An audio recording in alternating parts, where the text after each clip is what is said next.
I definitely had imposter syndrome moments throughout my career where I thought, I'm not good enough to be here, or this isn't going to work, or Yep. whatever.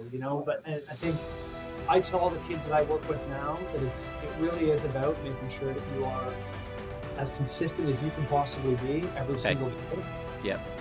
You're going to have your bads. You're going to have your really, really goods. You're going to Yep. have your horses. You're going to think that it's never going to get any better, or you're going to think that it's never going to get any worse. You're going to have those highs and lows.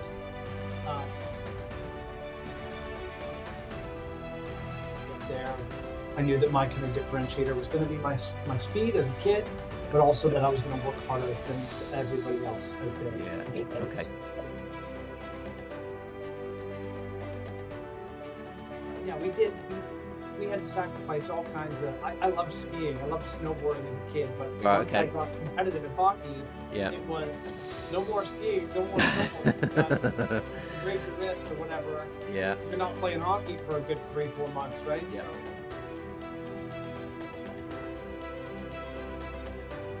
I would probably say enjoy the rise. Right. Okay. Because I think as an athlete, you're always trying to get better. And it's always about the next game or the next win. And I think trying to enjoy the journey a little bit more is definitely it would be something I would tell myself to do. Be a little bit more present in that journey. So it's an absolute pleasure today to welcome an incredible guy who's played for 12 different ice hockey teams covering Canada, USA, France, and the UK. So we're really excited to have Cale Tanaka on today's show to share his secrets and sacrifices of his professional ice hockey journey so far, and much, much more. So Cale, welcome to the show. Thank you very much, guys. I actually didn't realize it was 12 teams. It makes me sound like quite the journeyman. Didn't realize it. Well, if our calculations are correct, it was 12. There may be a few more or a few less, but it was round about 12, we thought. So, so before we start the show, Cale, just so the listeners can get to know you just a little bit better, my children have come up with a new game called Knowing You. And this is where Mason today is going to ask you 6 quick-fire questions all about yourself, which you'll compete against the other guests to see who can answer them all correctly and in the fastest time possible. And it's 1 point for each correct answer. Are you up for that, Cale? I am indeed. Super. Okay. Mason, are you ready? Okay, I will start my clock. You ready? Let's go. What year was the Elite Ice Hockey League formed? I have no clue. 1989. 2003. Go on, Mason. Okay, yeah, all right. Can you remember what number you wore when you signed for NKL? MK Lightning. I was 14. No, 13. Excuse me, 13.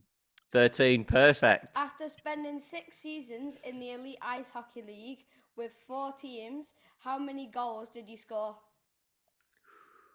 Not that many. I can't give you an accurate number. I don't know.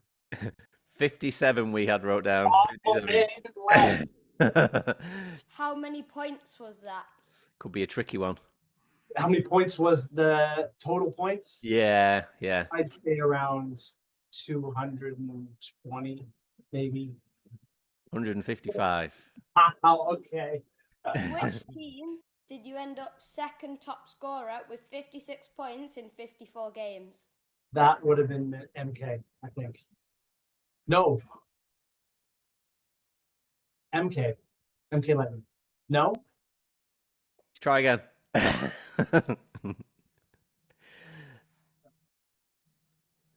Nope. I am not good. Solway Sharks. Yeah. Solway Sharks. Okay, last question, Mace. What year did you play for the Montpellier Vipers? This would have been about 2010, 11. Perfect. Yeah, fantastic. Well done. Stop the clock there, Mason. Thank you for asking them, Mace. Those were hard questions, buddy. Those were hard. Yeah, tricky ones there today, Mason, weren't they? Yeah. Tricky ones. Thank you very much for answering them, Cale.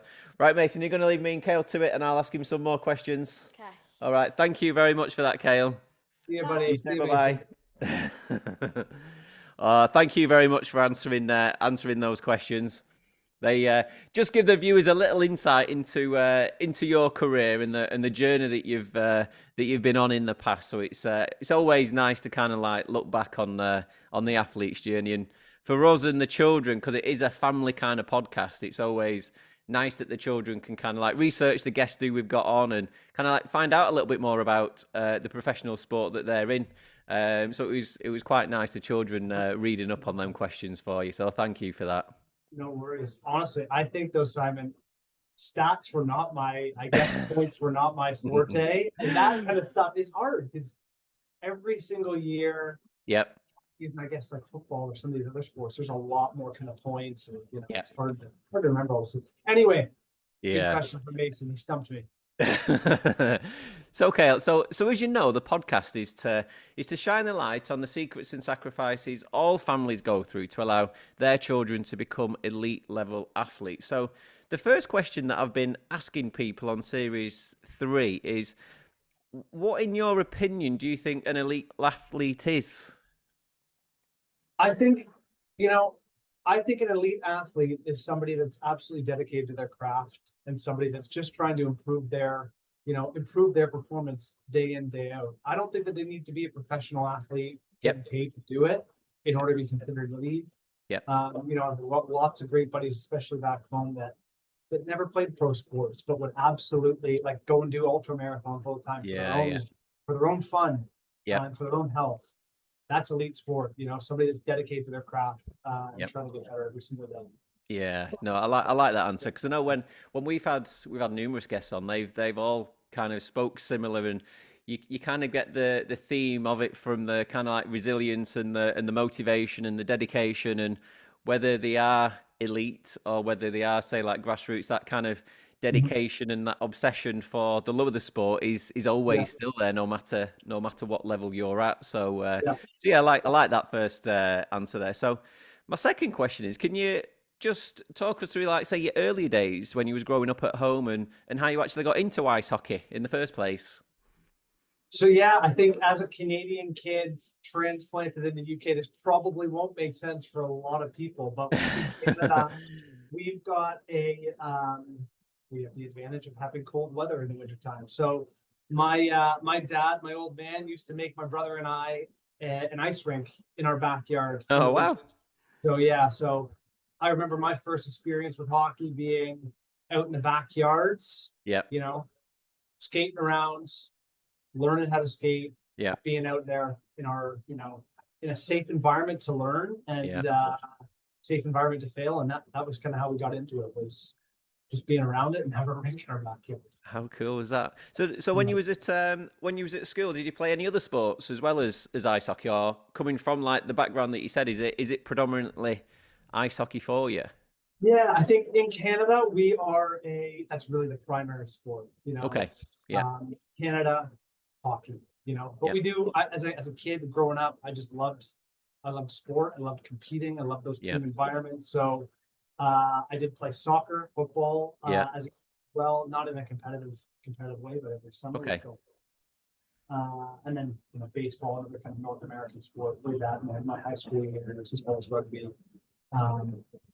Did all those kind of things. But my real ability was in hockey. So that's where in Canada, where kind of the future is, if you're going to be a kid, at least my age, that's kind of where the future is. Right. Okay.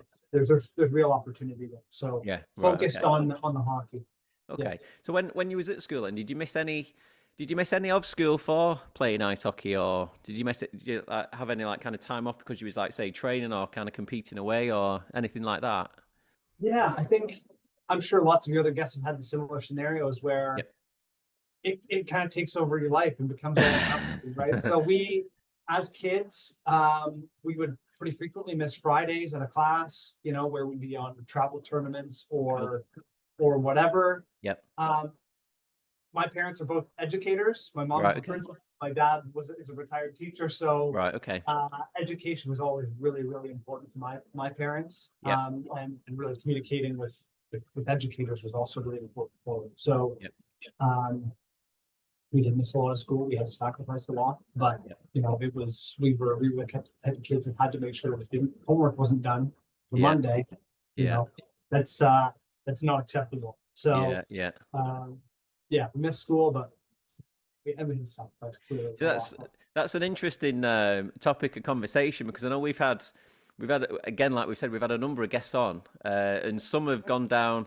You know, they've completely focused on that sporting route, and that was their primarily kind of focus. Where we've had others who we've had on who have made a great balance between doing their education and doing their professional kind of sport. So we had professional badminton player on, and she's Great Britain's #1. She's in like kind of the top 10, and she went to Harvard University, and then after she'd finished Harvard, she turned professional, and I think in like the first 6 to 9 months, she was in like the top 10. So her like kind of trajectory was like just kind of bonkers. So she made that sacrifice of a sport in the infancy period, and then obviously went on into professional sport after she'd done her education. So it's quite a good topic of conversation, which is the best route to go. I think it's in Canada, in hockey, in the hockey world. Again, it's very different, I'm sure, than the other sporting, you know, worlds, especially football and all those academies and stuff. But in US and Canada, if you're a hockey player, you kind of have two routes to the professional world. You can either kind of go the traditional major junior, which I suppose would be kind of like the academy route. Or you can go the university route. And I went the university route as well, where I did do my undergrad education and had a scholarship. My brother did the other route. He went the academy route, you know. Cool. The major junior way. So, but education was always incredibly important for us. I think as a young kid, I knew that I was not going to go play in like the Premiership, or, you know, it's called the NHL. I knew I wasn't going to be able to go make a full career out of hockey. I knew it wasn't going to be good enough, unfortunately. So my aspirations as a kid were, I remember meeting my coach, who was a former NHL Premiership guy, at a signing event, and he asked me, "What do you want to be when you grow up, or what do you want to do with hockey?" And I remember saying to him, "I want to go get a scholarship at Yale." Yale was my goal. It's a university.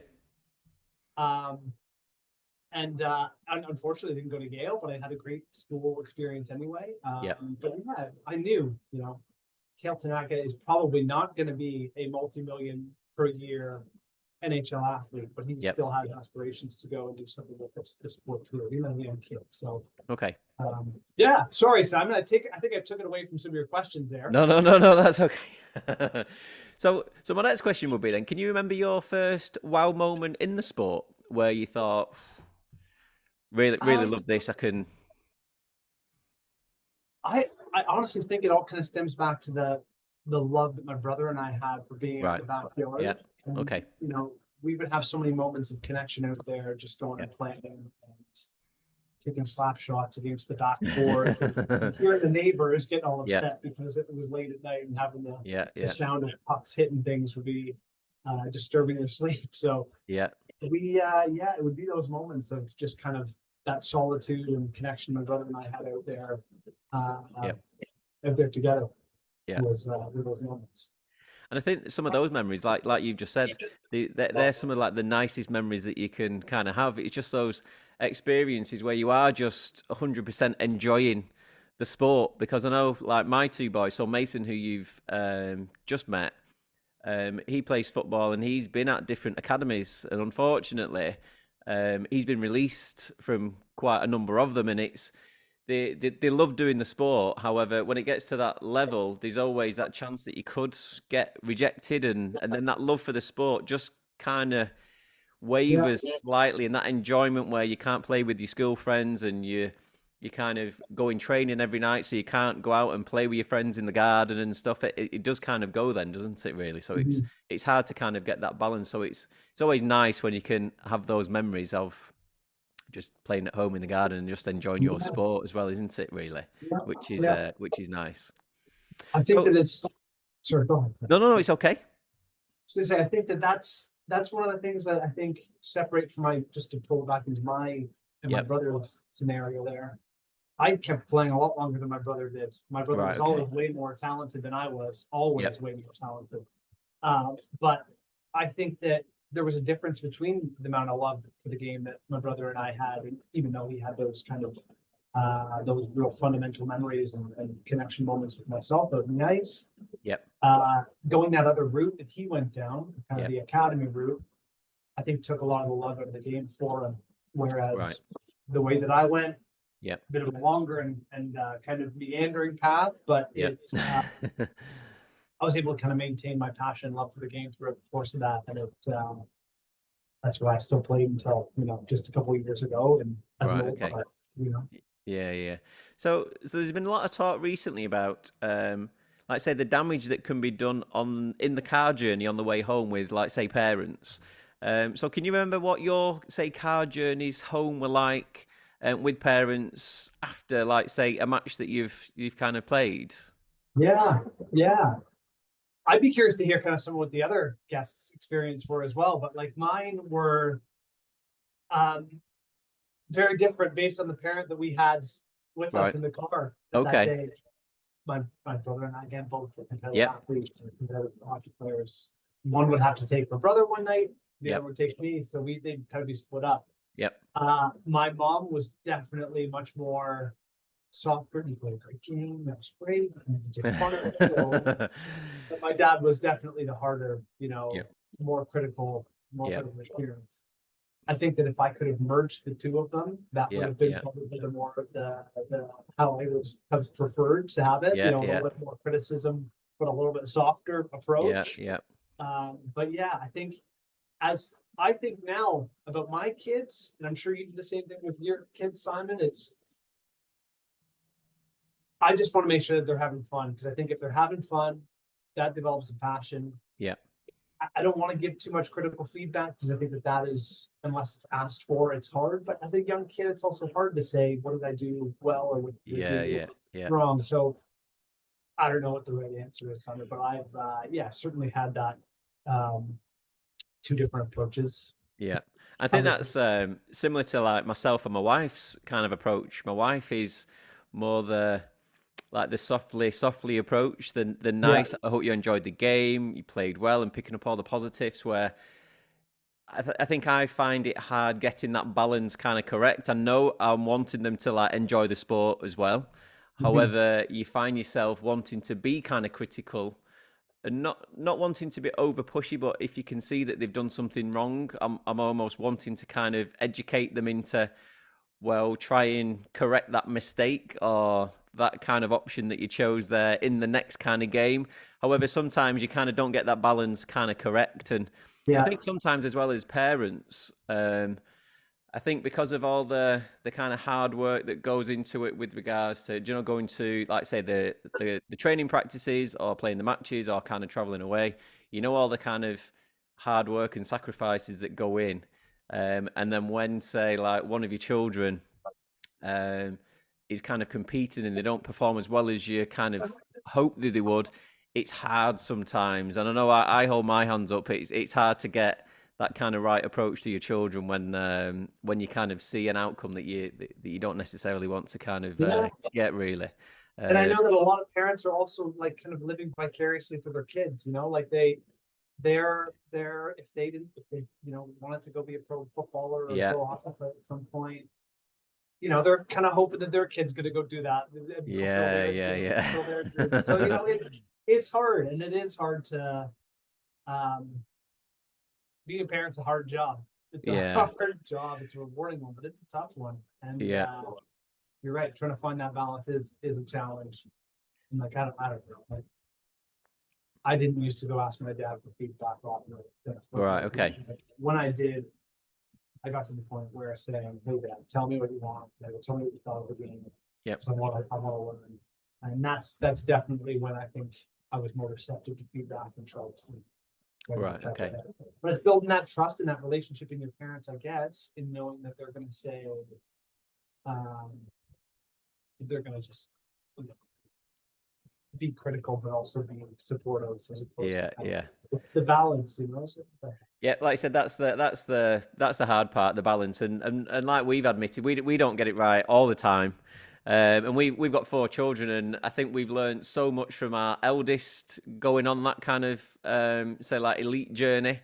And we know as kind of parents, we've changed so much from when say Ava started her journey to how like our youngest like kind of Harper's like kind of doing now. We've probably like kind of refined ourselves and learned so much. And I think we've learned so much from the podcast that we've actually done as well, which has been great as well. So, can you remember your first say like training session, first like say professional training session, and did you feel as if you ever had to like kind of change your game when you went into like kind of the professional kind of environment or into like kind of a trial environment, or did you feel you had to play any differently? Or I think that fundamentally who you are as a player or who you are as a person, I think it's really hard to kind of change who that is. So I yeah, think my player identity, I couldn't really change it. yeah, It was who I was. It was, I yeah, had my the pros of my games. I definitely had the cons as well. yeah, So, but every year I think you go into a new team, and you kind of have to find your way, right? Like yeah, you don't know exactly what your role on the team is going to be or how it's going to be established, and you kind of have to go out and prove yourself again every year. So, yeah, regardless of the team, regardless of the level, you need yeah, to find your way and find out where your identity is going to fit yeah, yeah, on that team, how you're going to best help it. So, I definitely had imposter syndrome moments throughout my career where I thought, I'm not good enough to be here, or I'm this isn't going to work, or yeah, whatever. But I think being consistent and the great parts of those team sports is that they do eventually become, once everyone gets kind of good, it's a team and they support each other, you love each other no matter what. yeah, So that eventually takes it all away. But yeah, yeah, those first 3 moments are always intimidating. They're always a little scary. yeah, Figure out what you're going to be doing and how you're going to fit in on the team.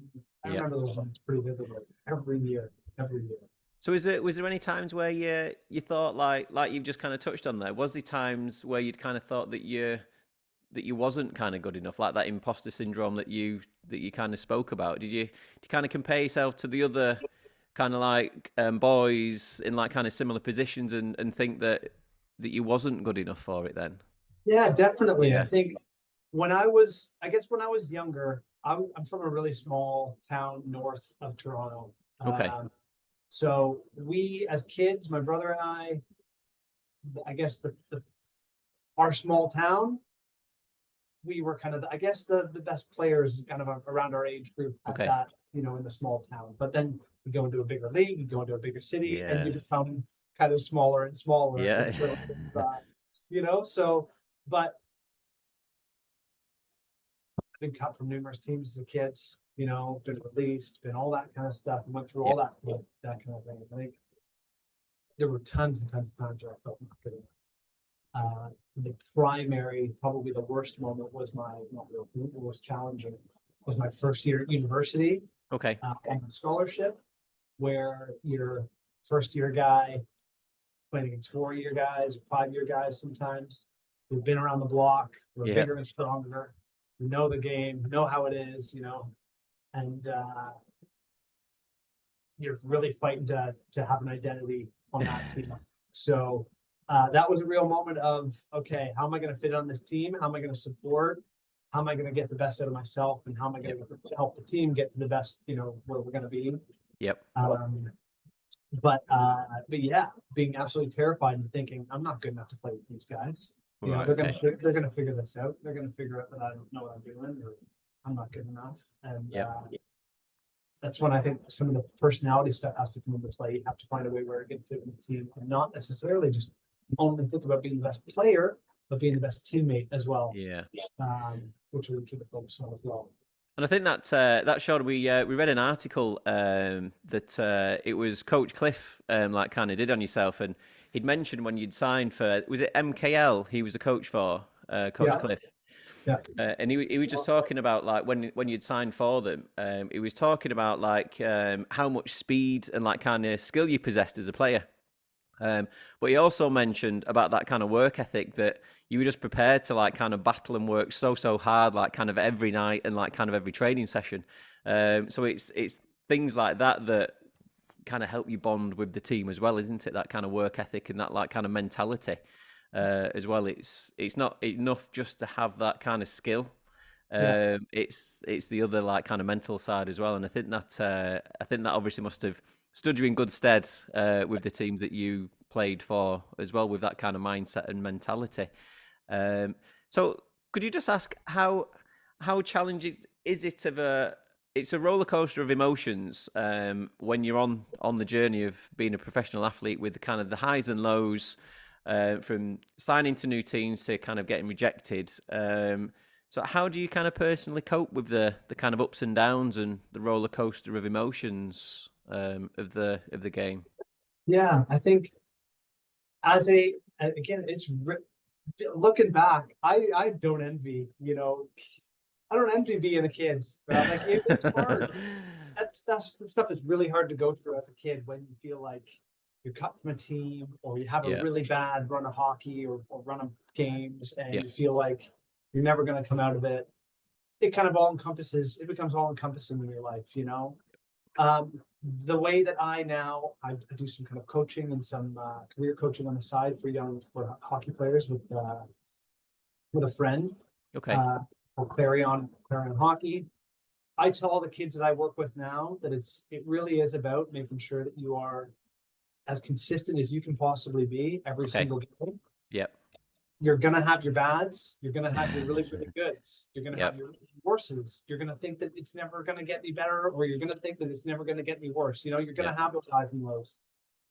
It's about trying to remain as even keeled, as grounded as possible. yep, Eye on the yep, long game.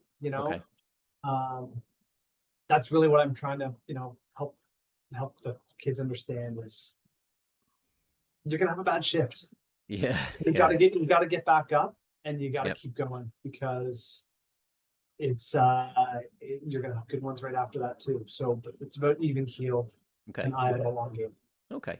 And is there been any specific events that have affected you mentally? Because again, we've had past guests on who they've been they've been drafted, and then they've been cut before official practice has kind of started. They've been one of them was playing for West Ham. He was only in the youth team at 18, playing in the first team. A new manager came, and then he got cut. He got like bumped down back to the youth team. And then there was ones where they'd moved to a different team, and the kind of glitz and glamour of well, it was in the Gold Coast. It was Taj Minikon, who was a footballer. He moved to the Gold Coast, and he said like the kind of glitz and glamour kind of got the better of him, type of thing. And he didn't play for about 6 or 7 months. It was in the end. Is there been any like kind of significant events that have affected you mentally whilst you've been playing? I would say that the most significant ones were probably when I was a kid. Again, Right. like, I Okay. remember those being cut from number of different teams where I was told I wasn't going to, wasn't good enough. So Yeah. there's different levels of competitiveness back in Canada for hockey. We're still single A all the way up to triple A. Triple A being the highest. Being cut from numerous triple A teams, going back and playing single A, or looking Yeah. for other additional triple A teams that would kind of take me at the time. Yeah. And really also seeing my brother's successes at that moment, where my brother was one of those kids that was highly touted. Everybody wanted him, where I was the black sheep that nobody wanted. So Right. Yeah. Yeah. those were just put uh the driver into me, that half of what I was trying to do on a day-to-day basis was proving people wrong, was saying Yeah. Right. I am Okay. good enough to be here. You know, this is my objective is to be here. I want to go play university hockey. No one's going to stop me. Yeah. How am I going to get there? I knew that my kind of differentiator was going to be my speed as a kid, Yeah. but also that I was going to work harder than everybody else out there. Yeah. Because Okay. that was it. But yeah, I'd say it was those moments of being cut from numerous teams. Yeah. And one of the teams that I was cut from ended up being my coach later on down the line, who recruited me to Right. go play Okay. for him and one of the junior A teams, which is like an academy team. So, that was a big driver for me, was trying to prove him in particular wrong, because I was really hurt by that experience as a kid. Yeah. Really hurt. Yeah. And I think that's and again, that's one of the reasons that we wanted to kind of start the podcast, because again, when we've been at different, say, academy trials for, say, the boys, for instance, or if we've been at any, say, tennis tournaments with our eldest Ava, you'll hear quite a lot of the parents kind of talking about the boys being at such an academy and they're going to make it as a professional footballer and blah blah blah, and it's not always that kind of Instagrammable moment that you kind of see of someone making it as a professional footballer, for instance. I don't think the parents sometimes understand that it is a roller coaster of a journey. You won't just stay at, say, like one, say, football academy from, say, 10 years old all the way up till you kind of signing a professional contract, for instance. There might be times and speed bumps in the road where you will get rejected and you'll have to kind of start again. And I think one of the nice things about the podcast is to kind of shine the light on that. And I know we kind of like mentioned at the start, obviously you'd been at, say, 12 different clubs. When we interviewed Reece Brown from Manchester United, he'd done the same. He'd been at, say, 12 different football teams. And you just see Reece playing for Manchester United and like England and think, oh, wow, how cool is that? But you don't see that he's been like kind of released from a club and he's gone somewhere else, and then he's had to like work hard again, and then he's almost had to start and build himself up again. So I think it's always quite nice that people can kind of see that it's not an easy kind of journey. And that's what we wanted to try and kind of shine a light on. You will get knocked back. However, if you keep kind of working at it, you're motivated, and you've got that intrinsic motivation to succeed, then you will be the kind of best version of yourselves that you can be if you just keep on at it and keep working hard. So, Yeah. so would you say there's any say hidden costs of being, say, a professional athlete with regards to receiving any negatives on, say, social media or holidays or kind of family gatherings and like kind of social life? Yeah, I mean, I think as you kind of do, but ultimately, I think that is a trade-off that you get my sport, Yep. you get that team that you're around all the time. They become your family, they become your friends, Yep. So, but yeah, we had to sacrifice all kinds of. I loved skiing, I loved snowboarding as a kid, but once I got competitive in hockey, it was no more skiing, no more snowboarding, because you break your wrist or whatever. Yeah. You're not playing hockey for a good 3-4 months, right? Yep. So you have to sacrifice a lot of those things as a kid that unfortunately you don't necessarily get back. I'm starting to pick up skiing again now, Right. a little Okay. bit now in my retired sporting years, but that's been a good 20 plus years, so but you find that passion, you find all those people, you're surrounded by that community that are part of your sport, right? Yep. So you maybe you miss out on some school stuff, and I definitely did, but I got the benefit of having a group of friends around me all the time. We're all driving towards the same objective, which was win hockey games. Yep. And try and get as good as we possibly could, each individually one of us at the sport, So goods and bads for sure. Right. Goods and bads. Okay. Totally. So I probably know the answer to this next question now that I'm going to ask. But so when you look back on your professional journey, both kind of positive and negative, physically and mentally, would you say climbing the mountain has been worth the view then? I would say 100%. It was everything that I've learned, I think, fundamentally as a person. Yeah. So much of it has come through sport, a lot of sacrifice, a lot of intrinsic motivation, like you're saying. Like there's all kinds of different things that come from trying to just get good at one thing. And Simon, I don't think it actually even necessarily has to be sport, really. It could be like just the intrinsic motivation to try and be an expert in something, and dedicate yourself to excellence. it doesn't necessarily have to come from sport, but that's the way I went about learning those things. And I think the best way that I could see my kids going to learn them. Definitely worth all the squeeze. The juice was worth the squeeze, definitely from the sport.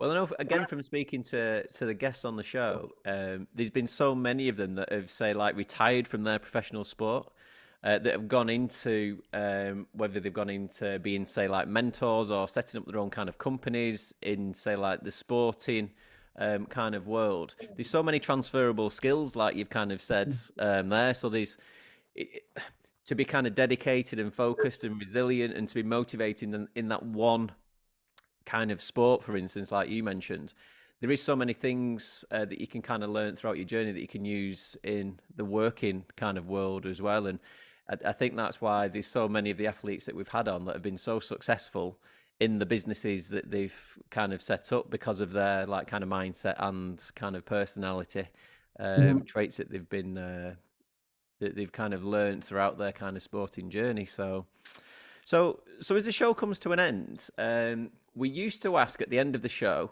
have our guests had any favourite quotes or philosophies that have helped them along the way to be where they are today? However, in season 3, we wanted to ask something different, and we wanted to ask all our guests if, from the experiences and the journeys that you've had, what advice would you give yourself today if you were starting that journey again? So what's your best bit of advice you'd give to yourself if you were starting again, I'd say? I would probably say enjoy the rise. Right, okay. Because I think as an athlete, you're always trying to get better. And it's always about the next game or the next win. And I think trying to enjoy the journey a little bit more is definitely it would be something I would tell myself to do. Be a little bit more present in that journey. Yeah. But again, it's really hard to understand those things. Yeah. I've always learned these things as I've retired. Yeah, I'd say enjoy the ride. Right. Okay. Yeah, like that one. I like that one. So, okay, what's next on your journey? Have you got any future plans or projects that we can look out for? Yeah, so I think right now as a parent, I've got 2 young boys, 3 and 1-year-old. Cool. A lot of what I'm trying to do is just make sure that on my day-to-day, I'm super present as a dad. Yep.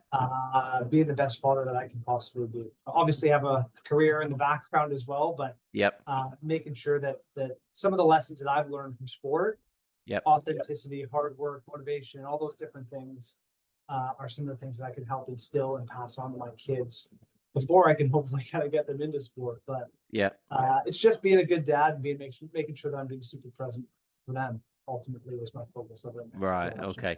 And I think that's a lovely thing to kind of do as well, isn't it? And again, like we spoke about previously in the show, it's about getting that balance kind of correct as well, isn't it? Because I know with us, with like kind of our work, we're not from that sporting background. Again, we find it kind of difficult getting that balance kind of correct between spending enough time with the children. Like we'd mentioned at the start of the show, the children are on like kind of half term this week, and I'm now looking at my diary thinking like, well, I need to do that today, I need to do that tomorrow, we've got this meeting. But then you think the children are on like kind of half term. So like you said, it is nice to try and to spend the time with them and give them your attention as well. So yeah, I like that. That's very nice. Thank you for that, Cale. So, Cale, thank you so much for being a guest on Elite Children, a Family Portrait. And I'm sure the listeners at home can definitely see that they're not alone in raising elite level children. And from listening from your stories today and reading up on you, I think words like, say, resilience, motivation, dedication, and obsession all spring to mind. So good luck with your future ventures and your projects and your clothing line. And I'm sure with a mindset and a personality like yours that you've demonstrated throughout your career, it will be a huge success. So Cale Tanaka, thank you so much for being such a wonderful guest on Elite Children, a Family Portrait. Thanks very much, Sam, for having me. No problem at all. Thank you, Cale.